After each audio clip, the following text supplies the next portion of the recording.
दीपावली महोत्सव का कलेवर हमारे ऋषियों ने, मुनियों ने और धीरे धीरे जो परंपराएं हमने अपनाई वो कुछ इस तरह से गढ़ा है कि यह हमारे जीवन में जो भी कारण है अंधकार के, हमारे जीवन को जिन जिन कारणों से अंधकारमय जीवन जीना पड़ता है उन सभी कारणों को ध्यान में रख करके इन 5 दिनों में उन क्षेत्रों के संदेश हमको दिए गए हैं।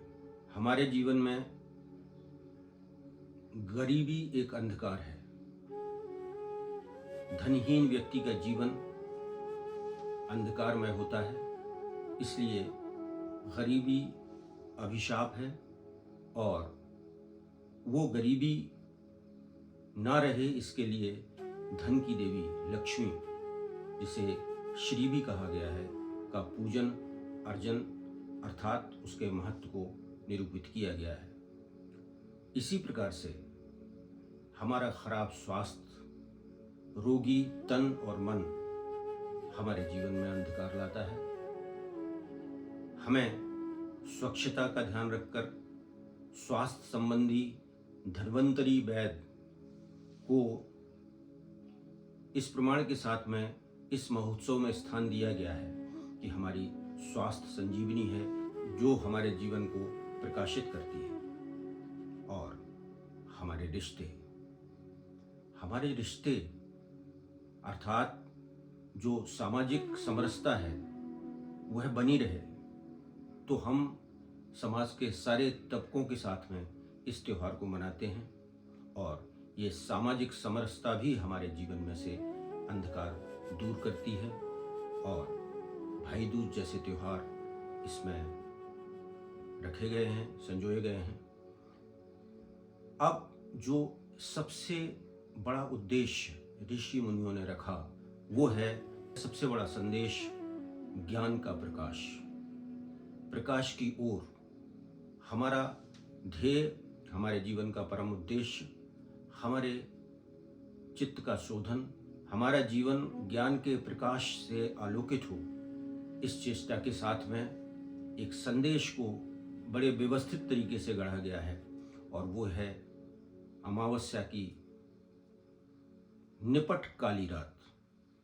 और उसमें एक दीपक का संदेश, और वो दीपक दूसरे दीपक को, दूसरे से तीसरे दीपक को, और यह धीरे धीरे ज्ञान का प्रकाश एक से दूसरे तक, दूसरे से तीसरे तक, और पूरा समाज ज्ञान से प्रकाशित हो जाए और इस धरा का, अज्ञान का अंधेरा दूर हो, ऐसा संदेश लोगों के बीच में जाए।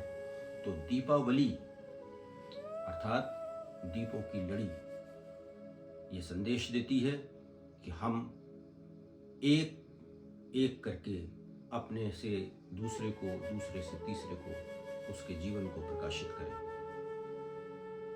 मुख्य रूप से हम देखें तो व्यक्ति 4 तरह से जीवन जीता है।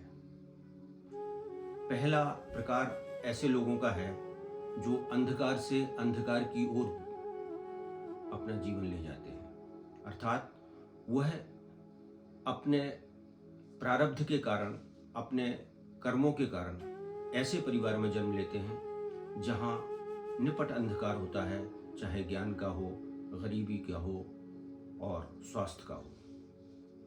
और फिर वो इस जीवन में भी ऐसे सत्कर्म नहीं करते, उनकी दुष्वृत्ति उन्हें इस ओर ले जाती है कि वो उनके संचित जो कर्म होते हैं या कर्मों का जो उपार्जन करते हैं वो भी उनको अंधकार की तरफ ले जाते हैं। अर्थात प्रारब्ध से वो अंधकार में पैदा होते हैं और अपने कर्मों को नहीं सुधारते तो उनकी यात्रा अंधकार की ओर जाती है। दूसरी तरह के लोग होते हैं जो अंधकार से प्रकाश की ओर जाते हैं, अर्थात वो विपन्न जीवन में, विपन्न परिवार में, विपन्न अवस्थाओं में पैदा होते हैं अपने प्रारब्ध के कर्मों के कारण, लेकिन वह विवेकपूर्ण बुद्धि से और पुरुषार्थ से अपने जीवन को सदकर्मों में और सदाचरण में लगाते हैं। वो प्रकाश की ओर गति करते हैं और अपना आगे का भाव सुधार लेते हैं। तीसरी तरह के लोग ऐसे होते हैं जो प्रकाश से अंधकार की ओर गति करते हैं। वो अपने संचित प्रारब्ध से बहुत सुख सुविधा संपन्न परिवारों में जन्म लेते हैं और उन्हें सब प्रकार का स्वास्थ्य, धन, ज्ञान आदि का सहयोग मिलता है, पर वो दुष्कर्मों के कारण, अज्ञानता के कारण, दुष्वृत्ति के कारण अंधकार की ओर गति करते हैं। ऐसे लोग दुर्भाग्यशाली होते हैं और अपना जीवन व्यर्थ गवा देते हैं। चौथे प्रकार के लोग होते हैं जो प्रकाश से प्रकाश की ओर गति करते हैं, अर्थात वह अपने प्रारब्ध से, अपने पिछले कर्मों से सारी तरह के प्रकाशित परिवार में जन्म लेते हैं और आगे भी वो विवेकवान होकर के, पुरुषार्थी होकर के, सचेष्ट होकर के, ज्ञानवान होकर के प्रकाश की ओर गति करते हैं। इस तरह से हम इस महोत्सव से इन संदेशों को अपने जीवन में उतारें, प्रेरणा लें और प्रकाश की ओर गति करें। ये जीवन अनमोल है। इस जीवन में हमारा ध्येय, चाहे वो स्वास्थ्य के रूप में प्रकाशवान होना हो, चाहे धन के रूप में प्रकाशवान होना हो, चाहे ज्ञान के रूप में प्रकाशवान होना हो, या सामाजिक ताने बाने में, सामाजिक समरसता में, समाज का संबल प्राप्त करने में प्रकाशित होना हो, हम सचेष्ट रहें और उत्सव के इन संदेशों को अनुपालना करें।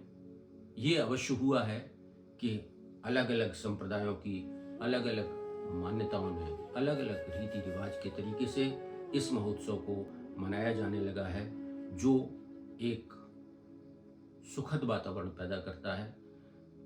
वो अच्छी बात है, पर मूल उद्देश्य दीपावली का हम ध्यान रखें और अपने जीवन को प्रकाशित करने के, समग्र विकास करने के सारे उपक्रमों को अपनाते हुए आगे बढ़ें। आप ऐसा कर पाएं, ऐसी मंगल कामना के साथ में मंगल हो, कल्याण हो।